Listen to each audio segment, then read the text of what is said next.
খেলা চলছে বিশ্বজুড়ে। ফুটবল ক্রিকেট ছাড়াও খেলার রয়েছে এক দীর্ঘ ফর্দ, শুধু ফলাফল নয়। গত, আজ আর আগামীর খেলাকে প্রেস বক্স থেকে আমরা দেখতে চাই ভিন্ন চোখে, আর সেই দেখাটাই দেখতে পাবেন এখন মাঠে। সঙ্গে আছি আমি শরীফ রওশন। শুরুতে এক নজরে দেখে নিতে চাই ক্রীড়াঙ্গনের সব গুরুত্বপূর্ণ খবরাখবর। পাকিস্তানের বিপক্ষে প্রথম ওয়ানডেতে দুর্দান্ত জয়ের পর এবার সিরিজ জয়ের খুব কাছাকাছি বাংলাদেশ। দ্বিতীয় ম্যাচের আগে দলের ইতিবাচক মনোভাবের কথা ব্যক্ত করেন অধিনায়ক মেহেদী হাসান মিরাজ। অন্যদিকে প্রথম ম্যাচে ব্যাটিং ব্যর্থতায় ভুগা পাকিস্তান কোচ মাইক হেসন জানিয়েছেন, প্রথম ম্যাচের ভুলগুলো বিশ্লেষণ করে এই ম্যাচে ভালো পারফরমেন্স করতে চায় তার দল। মিরপুরের শেরেবাংলা স্টেডিয়ামে দুই দলের লড়াই শুরু হবে দুপুর 2:15টায়।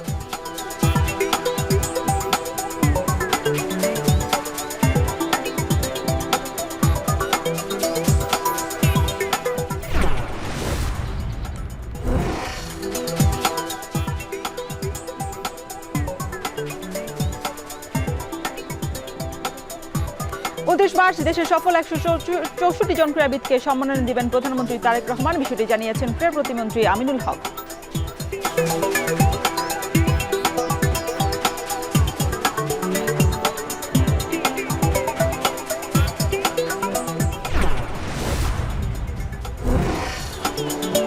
এবং এশিয়ান কাপ বাছাই নিজেদের শেষ ম্যাচে 31 মার্চ সিঙ্গাপুরের বিপক্ষে মাঠে নামবে বাংলাদেশ। ম্যাচকে সামনে রেখে 16 মার্চ থেকে ক্যাম্প শুরু করবে বাংলাদেশ ফুটবল ফেডারেশন।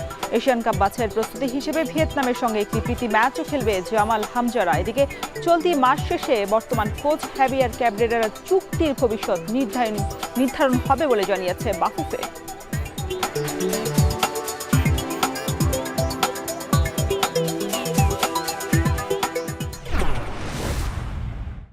দর্শক, আজ এখন মাঠের আলোচনার বিষয় সিরিজ জয়ের হাতছানি বাংলাদেশের সামনে। পাকিস্তানের বিপক্ষে কিছুক্ষণ পরই মাঠে নামে বাংলাদেশ। কি হবে প্রথম ম্যাচের পর অন্তত ভালো কিছুই আশা করছে বাংলাদেশের সমর্থকরা। আজ এই নিয়ে আলোচনার জন্য উপস্থিত রয়েছেন বাংলাদেশ জাতীয় নারী ক্রিকেট দলের সাবেক অধিনায়ক রুমানা আহমেদ। আপনাকে স্বাগত। ছেলেদের খেলা, তবে ভাইদের খেলা তো আপনি ফলো করছেন, আপনি নিজেও একজন ক্রিকেটার, আপনি সেই মাঠে খেলা নিজে খেলেছেন, খেলা দেখেছেন। দ্বিতীয় ম্যাচটা সিরিজ জয়ের হাতছানি বাংলাদেশের, প্রথমে যদি একটু বলতে চাই যে কেমন মনে হচ্ছে, কি হতে পারে আর কি বাংলাদেশের প্রথম ম্যাচ অন্তত দেখার পর? অ্যাকচুয়ালি ধন্যবাদ আপনাকে।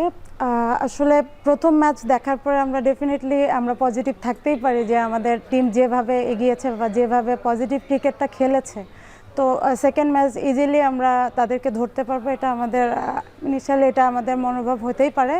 এবং আমাদের প্লেয়াররা যেভাবে অ্যাটাকিং তাদেরকে করেছে বল দিয়ে, ব্যাট দিয়ে, তো আমরা অবভিয়াসলি সিরিজ জয়ের আশা করতেই পারি। এইবার তো পাকিস্তানের বিপক্ষে আমাদের মনে হয় চতুর্থ জয় আমরা পেয়েছি প্রথম ম্যাচের পর। তবে পাকিস্তানের বিপক্ষে আসলে জয়টা আমাদের জন্য নিশ্চিত ছিল কিনা আগে থেকে, কারণ ঘরের মাঠের একটা সুবিধা আমরা পাচ্ছি, তার উপর আবার পাকিস্তান দলের 6 জন একেবারেই নতুন অভিষেক হয়েছে। সেক্ষেত্রে ওই জায়গাতে আমরা কিছুটা এগিয়ে ছিলাম কিনা আগে থেকেই? না, একটা জিনিস হচ্ছে প্র্যাকটিসের একটা ব্যাপার আছে। এরা কিন্তু সদ্য ওয়ার্ল্ড কাপ খেলে এসেছে টিমটা, হয়তো নতুন 6 জন ইনক্লুড হয়েছে, বাট আমাদের টিম কিন্তু বিগত অনেক দিন হয়েছে যে ইন্টারন্যাশনাল ম্যাচ খেলেনি। তো ঘরোয়া লিগ আর ইন্টারন্যাশনাল লিগ কিন্তু দুই রকম ইন্টারন্যাশনাল টুর্নামেন্ট। তো সেই ক্ষেত্রে দেখা যাচ্ছে আমাদের ছেলেরা যে অনেকদিন পরে নিজেদের মাটিতে অনেক ভালো ক্রিকেট খেলছে, এটা একটা পজিটিভ সাইন। আর রুমানা আহমেদ, আমরা তো প্রায় 5 মাসের মতো আসলে ওয়ানডেতে ক্রিকেট খেলি না, আর টি-20 বা আন্তর্জাতিক ম্যাচ যদি বলি সেটা 3 মাসের মতো সময় আমাদের হয়ে গেছে মাঠে নামিনি। সেক্ষেত্রে ছেলেদের খেলার প্রস্তুতি কেমন দেখছেন? কারণ আমরা দেখেছি যে আমরা খুব বেশি আন্তর্জাতিক টুর্নামেন্ট এই ম্যাচের আগে খেলার সুযোগ পাইনি, আমরা 2টা ঘরোয়া টুর্নামেন্টই খেলে আমাদের প্রস্তুতি সারতে হয়েছে।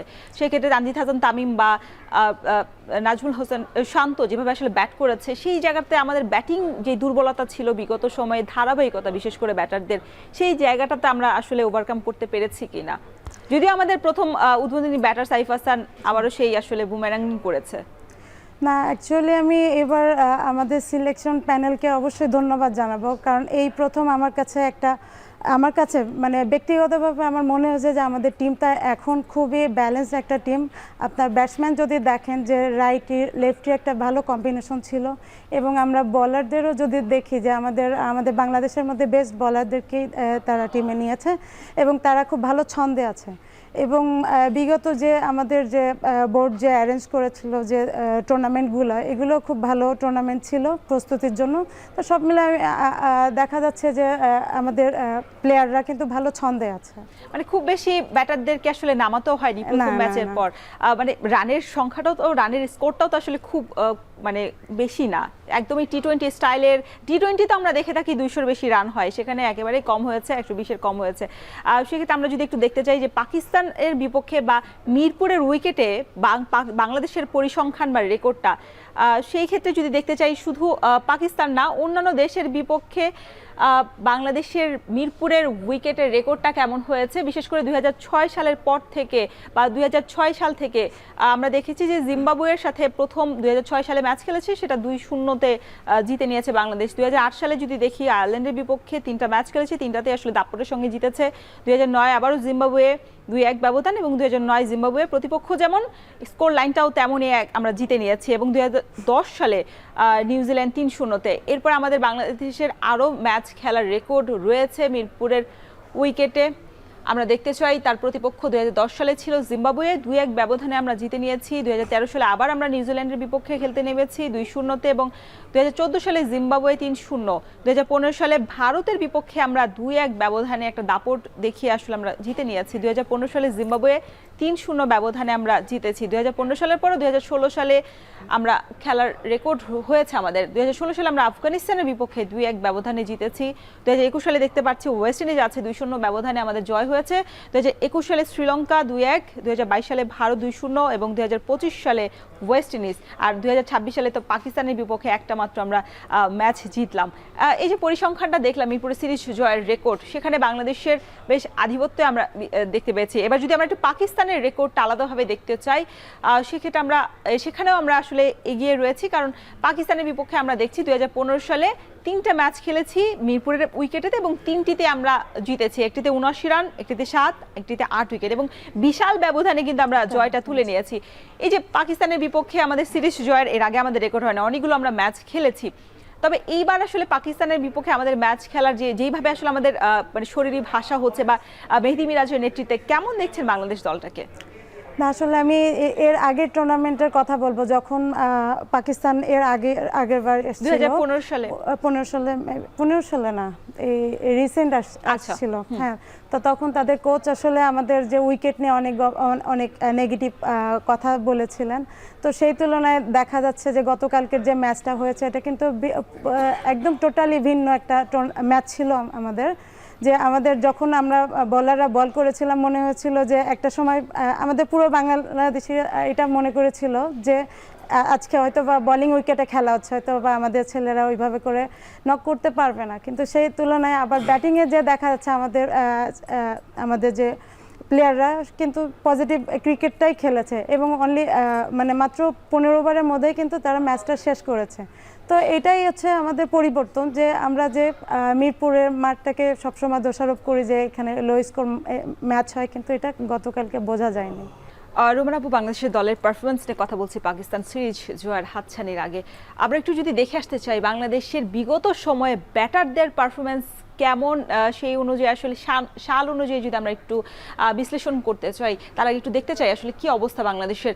2021 সাল থেকে যদি একটু চোখ বোলাতে চাই, সেক্ষেত্রে গড় প্রতি রান হয়েছে 211.8, 2022 সালে হয়েছে 234, 2023 সালে 219.2, 2025 সালে 238.67। সেক্ষেত্রে একটা সাল এখানে মিস হয়েছে, সেটা 2024, যেহেতু 2024 সালে আমরা কোনো ওয়ানডে ম্যাচই খেলিনি, তার মানে একটা বছর আমরা কোনো ম্যাচই খেলিনি।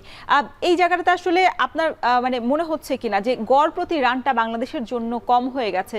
আমরা অন্যান্য দলের যদি এর সাথে তুলনা করি, পার্শ্ববর্তী ভারতের সাথে যদি তুলনা করি, বিশেষ করে পাকিস্তানের সাথে যদি তুলনা করি, তাদের গড় প্রতি রান কিন্তু 260, 270 এরকম। সেক্ষেত্রে ওয়ানডেতে এই যে 211 রান, এটা আসলে আপনার কাছে মানে যথেষ্ট মনে হয় কিনা একটা ক্রিকেট দলের জন্য?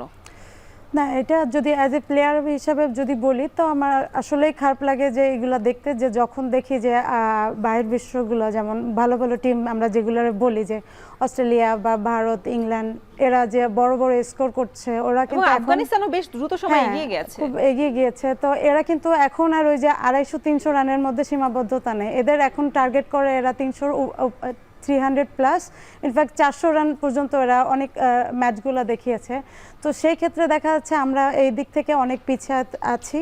তো এখানে আমরা আমাদের উইকেটের একটা ফ্যাক্ট থাকে সবসময়ের জন্য, আমরা বলে থাকি এটা আসলেই সত্যি কথা যে আমরা যখন মাঠে খেলি তখন আমরা যে ওই লেভেলের উইকেট খুব কম পেয়েছি, যেখানে আমরা বলতে পারবো যে কনফিডেন্সলি যে 300+ রান করতে পারবো এই উইকেটে। তো এই হিসেবে দেখা যাচ্ছে আমাদের প্লেয়াররা এখনকার যুগে যেটা যে রান রেটের ব্যাপার থাকে, এই স্কেলে আমরা অনেক পিছিয়ে আছি। আচ্ছা, উইকেটের কথা যেহেতু বলছেন, তাহলে উইকেট নিয়ে একটা প্রশ্ন করি। বাংলাদেশের সবশেষ প্রেস কনফারেন্সে মেহেদী হাসান মিরাজ বলেছিল যে ট্রু উইকেটে তারা খেলার একটা স্বপ্ন দেখেন, প্রতিবারই ট্রু উইকেটে আসলে তাদের ভাবনায় থাকেন, তবে স্পোর্টিভ উইকেট আসলে পাওয়া যায় না। সেক্ষেত্রে আমরা দেখেছি যে উইকেটের যে পিচ কিউরেটর তার পরিবর্তন হয়েছে, তারপর আমরা দেখেছি যে বিগত সময়ে এই উইকেটটা আসলে কোনো পরিবর্তন হয়নি। সেক্ষেত্রে এবার একটা স্পোর্টিভ উইকেট হয়েছে এবং মেহেদী হাসান মিরাজ বলেছে এই উইকেটে খেলাটা বিশেষ করে স্পিনারদের জন্য বেশ কষ্টসাধ্য। সেক্ষেত্রে আপনি বলছেন যে খুব বেশি এরকম উইকেট আপনার খেলার সুযোগ হয়নি, ভালো উইকেট যেটা আসলে বলা যায়। বা মিরপুরে উইকেটটা সবসময় এরকম কেন মন্থর উইকেট কেন বানানো হয়, কেন আপনাদের জন্য যেগুলো হচ্ছে স্পোর্টিভ উইকেট বিশ্বকাপের মতো আসরগুলোতে খেলানো হয়, এরকম উইকেট আমাদের দেশে আমাদের ক্রিকেটাররা বেশি চর্চায় থাকতে পারেন না কেন? পারে না কেন, এটা আসলে এটা ম্যাচ অফিসিয়ালরা বা এই ম্যাচ অফিসিয়াল বলেছে যে মানে আমাদের ম্যানেজমেন্টের বিষয় এটা, যে আসলে তারা কোনভাবে এগোতে চাচ্ছে। যে আমরা যদি একটু লক্ষ্য করে দেখি যে আমাদের বিগত যে কটা আমাদের উইন আছে আমাদের দেশের উইকেটগুলোতে, সেই অধিকাংশ উইন কিন্তু আমাদের বোলারদের হাত থেকে এসছে। তো বোলারদের হাত থেকে তো আলটিমেটলি আমরা বলতেই পারি যে এইগুলো উইকেট কিন্তু বোলারদের জন্যই রেডি করা হয়, এবং আমাদের বোলাররা কিন্তু বরাবরই অনেক আগে থেকে কিন্তু খুব ভালো, মাশরাফি ভাইয়ের আমল থেকে কিন্তু আমাদের বোলাররা কিন্তু সবসময় সাপোর্ট করে আসছে। তো এখন আস্তে আস্তে আসলে একটা উইকেট রেডি করতে বেশ অনেক টাইমই লাগে। তো আমাদের আগে যে গামিনী ছিল তাকে বলতাম যে সে সবসময় লো উইকেট তৈরি করতো, তার পেছনে অবশ্যই কারণ ছিল, হয়তো ম্যানেজমেন্ট তাকে অবশ্যই এইভাবে অর্ডার করেছিল বিধায় সে ওই টাইপসের উইকেট বানিয়েছিল। এখন আবার চেষ্টা করছে যে ভালো উইকেট তৈরি করার, কিন্তু আমরা বিগত দিনগুলোতে দেখেছি যে এখনও ওইভাবে করে আমাদের উইকেটটা রেডি করতে পারিনি। তবে আমরা আশা করি যে খুব তাড়াতাড়ি হয়ে যাবে, কারণ এটা একটা প্রসেসের ব্যাপার, এবং আমার মনে হয় যে রানের জন্যই এখন বাংলাদেশ ছুটছে, এবং খুব শীঘ্রই খুব ভালো উইকেট আমরা পেয়ে যাব। আমরা তো দেখলাম যে প্রথম ম্যাচে যেভাবে পেসার আসলে দাপট দেখিয়েছেন, 3 পেসারকে খেলিয়েছে বাংলাদেশ দলে, 2 স্পিনার ছিল। সেক্ষেত্রে মেহেদী হাসান মিরাজ আজ প্রেস কনফারেন্সে বলেছেন যে এরকম উইকেটে খেলাটা আসলে স্পিনারদের জন্য বেশ কষ্টসাধ্য। এই উইকেট আসলে মানে কাদের দাপট এইবার এই ম্যাচে দেখা যাবে আর কি, যেহেতু আমরা দেখছি যে বাংলাদেশ দল আসলে উইনিং যেই দলটা থাকে, টিমটা থাকে, সেখানে খুব বেশি পরিবর্তন করে না। সেক্ষেত্রে আজ কি দলে কোনো পরিবর্তন হবে কিনা উইকেট অনুযায়ী, বা এই কম্বিনেশনটাই থাকবে কিনা? না, উইকেট অনুযায়ী আমার পয়েন্ট অফ ভিউ থেকে আসলে চেঞ্জ করাটা উচিত হবে না, কারণ আমরা দেখেছি যে ওই উইকেটে নাহিদ রানা তার পেসটাকে খুব ভালো করে ইউটিলাইজ করছে। তার সাথে মুস্তাফিজ তো আমাদের যে ওয়ার্ল্ড রেকর্ড আছে তার, এবং ওই উইকেটে তার অনেক ভালো ভালো রেকর্ড আছে। একটা তথ্য দিয়ে রাখি যে নাহিদ রানা কিন্তু এবারই প্রথম মিরপুরে উইকেটে খেলেছে। এর আগে কিন্তু যতগুলো ম্যাচ খেলেছে 5 থেকে 6টা সবগুলি কিন্তু দেশের বাইরে খেলার রেকর্ড রয়েছে, এবং ফাইবার কিন্তু এই মিরপুরে উইকেটেই তার হয়েছে, এই রেকর্ডটা করেছেন। হ্যাঁ, তো তার জন্য অবশ্যই এই উইকেটটা অনেক লাকি। এবং না যে আমাদের 3টা পেসারই আছে, 3টাই আমাদের বেস্ট আমাদের দেশের, আমরা চোখ বন্ধ করেই বলতে পারি। এবং তার সাথে আমাদের যে স্পিনার মিরাজ খুব ভালো বল করছে, গতদিনও করেছে, এবং আমাদের লেগ স্পিনার রিয়াসাত আছে, ও খুব ভালো করছে। হ্যাঁ, একটা লেফটির এখানে একটা জায়গা আছে, বাট তারপরেও বলবো যে কম্বিনেশনটা আছে আমাদের ব্যাটসম্যানদেরও দরকার যে ভালো স্কোর টোটাল করার জন্য, তো আমার কাছে বেস্ট কম্বিনেশন মনে হচ্ছে। রোমান আপু, কথা বলছিলাম আমরা যে বাংলাদেশের যে হোম অ্যাডভান্টেজটা নেওয়ার, আসলে প্রত্যেকটা দলই নেয়, তবে ওয়ান ডে ফরম্যাটে কি আসলে প্রত্যেকটা দল হোম অ্যাডভান্টেজ নেয় কিনা? ওইভাবে তো আর আসলে আমরা সবার বোর্ডে যে তো এটা দেখা পড়ে না, তবে এক একটা হোমের এক এক রকম অ্যাডভান্টেজ থাকে, তারা অবশ্যই সেই অ্যাডভান্টেজগুলো নিয়ে থাকে। কিন্তু বেসিক্যালি ওডিআই টিমটা সবসময় রানের উপর বেস করেই থাকে। রান ওডিআইতে এই যে যেমন 115 রান, এটা কখনো ভালো শোভা দেয় না। তো এখানে দেখা যাচ্ছে 300 350 রান হবে বা 400 রানের কাছাকাছি যাবে, এরকম একটা অ্যাডভান্টেজ যদি আমরা নিতে পারি এটা আমাদের জন্য ভালো হবে। আচ্ছা, সেই ক্ষেত্রে হোম অ্যাডভান্টেজের কথা বলা হচ্ছিল এবং আসলে প্রত্যেকটা প্লেয়ার 2022 সালে আপনার মনে আছে কিনা বিশ্বকাপের আগে যখন আমরা অস্ট্রেলিয়াকে আতিথেয়তা দিয়েছিলাম সেই সময় আমরা কিন্তু বেশ দাপটের সাথেই তাদের বিপক্ষে জিতেছিলাম। সেবার আমরা হোম অ্যাডভান্টেজটা নিয়েছিলাম, নেওয়ার পর আমরা আসলে বিশ্বকাপের আসলে খুব বেশি ভালো পারফরমেন্স দেখাতে পারেনি বাংলাদেশের ক্রিকেটাররা।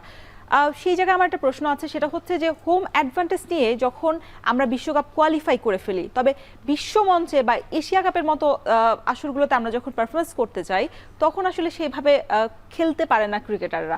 সেই জায়গাটাতে আসলে ওই জায়গাটাতে আমাদের ল্যাকিংস থেকে যায় কিনা বা গাফিলতিটা আমরা নিজের ক্ষতি নিজে করে ফেলছি কিনা? এটা এক ক্ষেত্রে বলতে পারেন, কারণ হচ্ছে দেখা যাচ্ছে কিছু কিছু পজিটিভ জিনিস, যেমন আমরা জিতলে দেখা যাচ্ছে আমাদের কনফিডেন্ট গ্রো আপ করতে পারি। আমরা দেখা যাচ্ছে যে লো স্কোর হলেও যে জিতেছি এটা একটা আমাদের মধ্যে কনফিডেন্স কাজ করে। কিন্তু অনেক সময় আবার র্যাঙ্কিংয়ের পেছনেও ছুটতে হয়, দেখা যাচ্ছে যে টিম পিছায় পড়লে নিজেদের হোম অ্যাডভান্টেজগুলো নেওয়া লাগে, কিন্তু আলটিমেটলি ভাবে এগুলা মানে ফিউচারে আসলে কাজে খুব কম লাগে। বড় বড় আসরগুলোতে যে দেখা যাচ্ছে যে এই অ্যাডভান্টেজগুলো আমরা পাই না।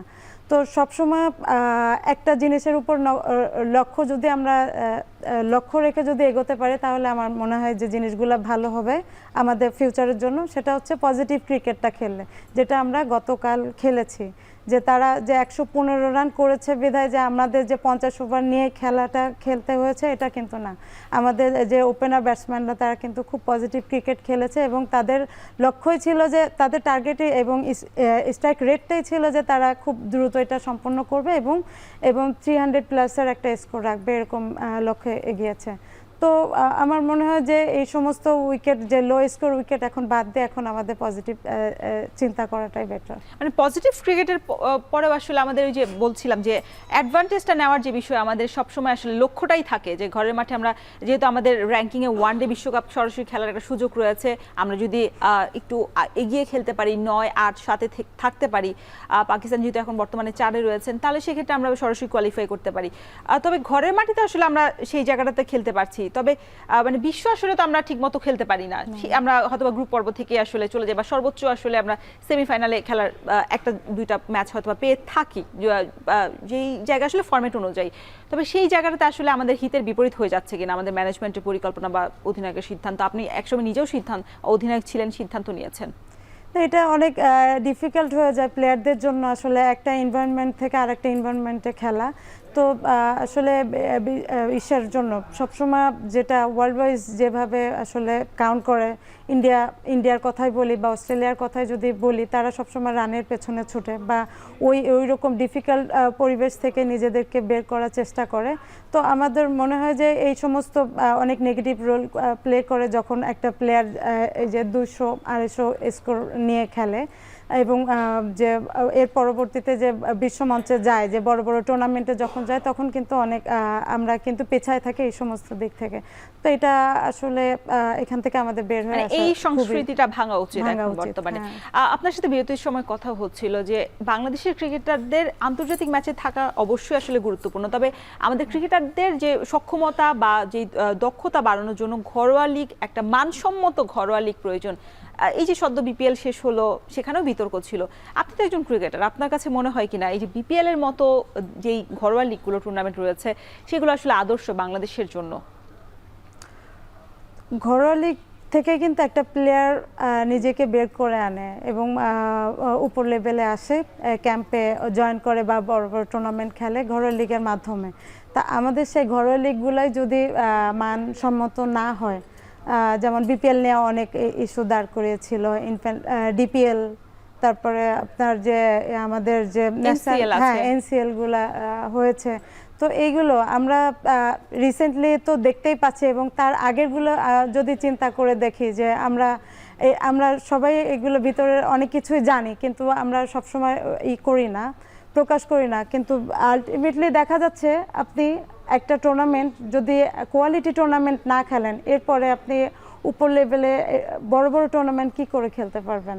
তো আগে আমাদের মনে হয় যে প্লেয়ারদের পাকাপোক্ত করার জন্য আমাদের ঘরোয়া লিগটা স্ট্রং হওয়া উচিত। যত ঘরোয়া লিগগুলো স্ট্রং হবে তত প্লেয়াররা বেশি ভালো করতে মানে পারবে। আরেকটা বিষয় সেটা হচ্ছে যে আপনি বারংবার আসলে ভারতের উদাহরণ দিচ্ছেন, নিশ্চয়ই ভারতের ক্রিকেট আসলে সেভাবে শক্তিশালী হিসেবে, পরাশক্তি হিসেবে নিজেদেরকে দাঁড় করাতে পেরেছে। আর সেই জায়গায় দেখা যায় যে এক এক প্লেয়ার এক একভাবে নিজেদেরকে আসলে জাতীয় দলে নেওয়ার জন্য, জাতীয় দলে কে কাকে টপকে আসলে জাতীয় দলে ক্যাম্পে ঢুকবে সে একটা চর্চা থাকে। তবে আমাদের বাংলাদেশের পাইপলাইনটা আসলে এতটা দুর্বল যে 3 ফরম্যাটেই একজন প্লেয়ারকে খেলতে হয়। মানে তখন তো দেখা যায় আসলে বিরতি নিজেদের পাচ্ছে না, নিজেদের যে প্রস্তুতি সেই প্রস্তুতিটা ঠিকমতো হচ্ছে না, এই জন্য আসলে মাঠের পারফরমেন্সে এই প্রভাবটা পড়তে পারে। এইখানে আসলে আপনার মনে হয় কিনা যে পাইপলাইনটা আরো একটু বেশি মানে শক্তিশালী করা উচিত, বা আরো ক্রিকেটার আসলে একদম তৃণমূল পর্যায় থেকে বাছাইয়ের মাধ্যমে আসলে বের করে আনা উচিত? আর রোমান আপু, কথা বলছিলাম যে আপনি বারংবার আসলে আমরা দেখছি যে ভারত, প্রতিবেশী দেশ ভারত বা অন্যান্য দেশের, আফগানিস্তানের টিমে এখন আমাদের থেকে যেভাবে আসলে এগিয়ে গিয়েছে, আমরা যে জায়গায় ছিলাম মনে হয় সেই জায়গায় আছি কিনা এটা একটা প্রশ্ন হতে পারে। বিশেষ করে ওয়ানডে ফরম্যাটে আমাদের যে জায়গায় ছিল, যখন তামিম ইকবাল, মাহমুদুল্লাহ রিয়াদরা খেলতেন, তখন থেকে আমাদের যে জায়গাটাতে এখন অনেকটা আমরা আসলে পিছিয়ে গিয়েছি। সেই জায়গাটাতে আমাদের আসলে উন্নতি করতে ব্যাটারদের পজিশন বা ব্যাটারদের আসলে খেলার যে ব্যাপারটা, সেটার মানসিকতায় যে পরিবর্তন আনা মানে উচিত কিনা? না, ফার্স্টে আমি একটা কথা বলি যে আমি বারবার ইন্ডিয়াকে উদাহরণ দিচ্ছি, এর কারণ রিসেন্টলি তারা একটা চ্যাম্পিয়ন টিম এবং তারা অবশ্যই চ্যাম্পিয়নের মতোই খেলেছে। আর আরেকটা জিনিস হচ্ছে আমার ওদের যে কোচ গৌতম গম্ভীর, তার একটা কথা খুব ভালো লেগেছে যে সে কিন্তু একটা নিউজ দিয়েছিল সবাইকে যে আমাদের টিম এখন, আমরা টি-20 খেলা, তারা বলছে যে আমাদের টিম আমরা এখন 150-200 জন্য খেলি না, আমরা 200-300 জন্য খেলি। মানে এই জিনিসটা আমার কাছে খুব ভালো লেগেছে যে তারা তাদের সাইড থেকে কতটা আপগ্রেড হয়ে গিয়েছে। তো এখন হচ্ছে যে আমাদের দেশের যে কথাটা বলছেন আপনারা যে পাইপলাইনের কথা, সরি আমি মানে আপনার পাইপলাইনের তো আসবই, তবে এই যে বলা হচ্ছিল যে ম্যাচের পজিশন বাংলাদেশ ক্রিকেট দলে যেভাবে খেলে বা যেভাবে আসলে মানসিকতায়, মানে বলা হয় যখন আমরা জিতেছি এটা তো একটা ভালো একটা পজিটিভ ওয়ে, তবে আমরা যখন হারি তখন দেখা যায় ব্যাটারদের আসলে দায়টা অনেকটা বেশি চলে যায়, সেখানে বড় রান একটা তুলতে পারে না স্কোরবোর্ডে। সেই জায়গায় ব্যাটারদের খেলার মানসিকতা বা পজিশনের আসলে ঘাটতি দেখেন কিনা আপনি? না, পজিশনের ঘাটতি থাকলে তো প্রথম দেখা যায় ম্যাচে না, প্রতিপক্ষ যখন আপনাকে নিয়ে রিড করে ফেলে তখন ফেলে। আপনাকে হয়তো বা পজিশন বা আসলে ব্যাটিং স্টাইলটা আসলে পরিবর্তন করতে হয়। সেই জায়গায় বাংলাদেশের দুর্বলতা এখনো রয়ে গেছে কিনা? না না, এটা আমি বিগত কয়েকটা ম্যাচ দেখেছি, ইনফ্যাক্ট বিপিএল বলেন বা এই যে লাস্ট যে ম্যাচটা খেলেছে এটাও দেখেছি। তো আমার কাছে মনে হয়েছে যে হিউজ চেঞ্জ হয়েছে। যেমন তামিম খুব ভালো ছন্দে আছে, সে কিন্তু প্রথমে কিন্তু এরকম 30-40 রানে কিন্তু আটকে যাচ্ছিল, বাট সে কিন্তু নিজেকে ওইটাকে প্রুফ করেছে যে সে ওখান থেকে বের হতে পারে। আমার কাছে আরেকটা প্লেয়ার তাওহিদ হৃদয়কে মনে হয়েছিল সে খুব একরোখা একভাবেই খেলে যাচ্ছে, বাট সেও আমি বিগত ম্যাচগুলো দেখেছি যে সেও নিজেকে অনেক পরিবর্তন করেছে, যে বাউন্ডারি তো নিচ্ছে, তার সাথে সাথে সিঙ্গেলের উপরেও নজর দিয়েছে। তো নিজেদের আলটিমেটলি চেঞ্জ করতেই হবে, যে আমরা যে একভাবে যে ছক্কা মারছি তো মেরে যাচ্ছি বা বাউন্ডারির পরে আবার বাউন্ডারির জন্য ট্রাই করছি, এরকম না। তো সিঙ্গেলেরও দরকার আছে। তো সব মিলে এইভাবে যদি নিজেদেরকে পরিবর্তন করা যায় অবশ্যই এটা ভালো। এবং যারা পাওয়ার প্লেতে খেলেন, উদ্বোধনী ব্যাটার যারা বিশেষ করে, তাদের আসলে নজরটা বাড়াতে হবে বা কাজ ওই জায়গাটাতে বেশি করতে হবে। আপনাকে বিরতিতে যাওয়ার আগে একটা প্রশ্ন করে গিয়েছিলাম যে পাইপলাইনের যে প্লেয়াররা আছেন, আমাদের দেশে একটা সংস্কৃতি রয়েছে যে যেই প্লেয়ারটা আসলে টি-20তে খেলেন তারা ওয়ানডেও খেলেন, তারা টেস্টেও দলেও থাকেন। সেই জায়গায় আমাদের আসলে ওই পারফরমেন্সটা আমরা যখন দেখি মাঠের মধ্যে, হয়তো বা টি-20 ফর্মেটে যে খেলছেন তার স্টাইলটা টেস্টের স্টাইল এক হবে না, ভিন্নতা রয়েছে। তবে আমাদের হয়তো ম্যাচ কম থাকা সত্ত্বেও আসলে আমাদের বছরে যেহেতু আমরা টেস্ট, ওয়ানডে এবং টি-20 তিনটাই খেলি, সেহেতু আসলে বিরতিটা কম পায় বা আসলে নিজেদের তৈরি করার জন্য সেই সময়টা আসলে কম পান। সেক্ষেত্রে আসলে ওই জায়গাটাতে পাইপলাইনের যে প্লেয়ার ওইটা আরো বাড়ানো উচিত কিনা? কারণ আমরা দেখেছি যে বিগত সময় থেকে যারা দায়িত্বপ্রাপ্ত আছেন বিসিবিতে, তারা বারংবার বলে গেছেন যে তারা পাইপলাইনটাকে মজবুত করার চেষ্টা করছেন, তবে আদৌ সেই মজবুত করা জায়গাটা এখনো আসলে আসেনি কিনা সেটা আসলে প্রশ্ন করছিলাম আপনার কাছে। আসলে পাইপলাইন যদি ঠিক না থাকে একটা টিম কিছুদিন পরে তো অবশ্যই স্ট্রাগল করবেই। তো আগে পাইপলাইন ঠিক করে তারপর আমার মনে হয় যে ন্যাশনাল পর্যায়ে ন্যাশনাল টিমটাকে ঠিক করা দরকার, কারণ পাইপলাইন আপনার ন্যাশনাল টিমে খেলছে, হঠাৎ ধরেন একটা প্লেয়ার ইনজুরিতে পড়ে গেল, সাপোজ মুস্তাফিজ ইনজুরিতে পড়ে গেলে আমরা কিন্তু খুব একটা মানে ভালো ফিল করি না যে মুস্তাফিজের জায়গায় আসলে কে ধরবে। এটা হয়তো এখন তৈরি হয়েছে কিছু প্লেয়ার, বাট এই জিনিসটা আমাদেরকে আরো সংখ্যাগুরু সেটা আসলে পর্যাপ্ত না। হ্যাঁ, পর্যাপ্ত না। তো আমাদের পাইপলাইনের উপরে আরো ফোকাস করা উচিত, কারণ পাইপলাইন যদি ঠিক না হয় একটা টিম আসলে স্ট্রংলি বেস পায় না। সেই জায়গাটা কি বিসিবি আসলে কাজ করতে পারছে না, নাকি আসলে যারা প্লেয়ার আছেন তাদের আসলে খুঁজে বের করতে পারছে না যারা আসলে কমিটিতে রয়েছেন? না, বিসিবি তো অবশ্যই ট্রাই করছে। বিসিবি বিভিন্ন টুর্নামেন্ট এবং অনেকগুলো টিমও গঠন করেছে। তার সাথে সাথে শুধু যে বিসিবির যে দায়ভার আমি এটা বলবো না, একটা প্লেয়ারেরও অনেক দায়ভার রয়েছে, তাদের ডিসিপ্লিনের ব্যাপার ইস্যু রয়েছে, তাদেরকে অবশ্যই নিজেদের ক্যারিয়ারের জন্য লড়তে হবে। যে আমি আজ ন্যাশনাল টিমে আছি বিদায় ক্লাবগুলোরও আসলে এগিয়ে আসতে হবে, ক্লাবগুলোকেও এগিয়ে আসতে হবে। আমাদের ক্লাব লিগ কিন্তু হচ্ছে না। হ্যাঁ, আপনি যদি বলেন যে এই ছেলেদের তাও বেশ কিছু টুর্নামেন্ট হয়েছে, আমি যদি মেয়েদের দিকটা তাকাই তাহলে তো আরও শোচনীয় বা করণীয় যে তাদের যে এই বছরে তারা তাহলে কি অর্জনটা করতে পারবে আসলে আমি জানি না। মানে সামনেই তো আবার নারীদের বিশ্বকাপ রয়েছে, আর সেই জায়গায় মানে ক্রিকেটারদের পারফরমেন্সের একটা নির্ভর করে কিন্তু একটা ভালো উইকেট। আমরা একদম অনুষ্ঠানের শুরুর দিকে বলছিলাম যে আমরা উইকেটটাকে আসলে সেভাবে আমরা কাজ করতে পেরেছি কিনা। আমাদের দেশে অনেকগুলো উইকেট রয়েছে, বিশেষ করে আপনি যদি দেখেন বগুড়া চান্দু স্টেডিয়াম, সেখানে আমাদের ছেলেরা একেবারেই প্র্যাকটিস করে না। হাই পারফরমেন্স টিম আছে, তারা হয়তো বা প্র্যাকটিস করে, আর নারীদের কিছু কিছু লিগ হয়। সেই ক্ষেত্রে ওই জায়গাটাতে আরও একটু বেশি স্টেডিয়াম বা পিচ অনুযায়ী আসলে ক্রিকেটারদের খেলানো উচিত কিনা, বা ওই জায়গাতে যত্ন নেওয়া উচিত কিনা উইকেটগুলোর। আপনার প্র্যাকটিস ফ্যাসিলিটিসের কথা যদি বলেন, আপনি এখানে মিরপুর মাঠে যদি দেখা যাচ্ছে ন্যাশনাল টিমের কয়েকজন প্র্যাকটিস করে, আপনার দেশের আরও কয়েকটা উইকেট আছে। আপনি খুলনার উইকেটটা অনেক ভালো আমি জানি, আমি চান্দু স্টেডিয়ামের উইকেটটা ভালো জানি। পাপন সাহেবের আমলে কিন্তু চান্দু স্টেডিয়ামের উইকেটটা কিন্তু টোটালি ইউজ করেনি। তারপরে খুলনা স্টেডিয়ামটা সারা বছর ফেলানো থাকে। তো এই সমস্ত উইকেটে কবে বা খেলা পড়বে বা এই কারণে আসলে তৃণমূল পর্যায় থেকে উঠে আসা প্লেয়ারদের সংখ্যা খুবই কমে গেছে। যে তাদের যে এখন কিন্তু আমরা হাতে গোনা কয়েকটা প্লেয়ারকে খুঁজে পাবেন যে যারা পারফর্ম করছে, যাদের প্র্যাকটিস ফ্যাসিলিটিস আছে তারাই কিন্তু পারফর্ম করছে। আর যারা আপনার যেমন খুলনায় বা আপনি যদি বলেন যে সিলেটের বা আপনি চিটাগাং থেকে কয়টা প্লেয়ার বের হচ্ছে, যে সবাই কিন্তু এই যে পাইপলাইন বিশেষ করে সিলেট থেকে আসলে বেশি প্লেয়ার উঠে আসছে আমরা বিগত সময় দেখেছি। হ্যাঁ, কারণ সিলেটের উইকেটটা কিন্তু ওইভাবে করে তৈরি করেছে এবং সিলেটের স্টেডিয়ামটা এখন দেখলে মনে হয় যে বাইরের একটা দৃষ্টিনন্দন একটা স্টেডিয়াম হয়েছে। রুমানা আহমেদ, আপনাকে অসংখ্য ধন্যবাদ এখন মাঠে আমাদেরকে সময় দেওয়ার জন্য। Thank you. দর্শক, শেষ করছি এখন মাঠের আজকের আয়োজন। এতক্ষণ সঙ্গে থাকার জন্য সবাইকে ধন্যবাদ।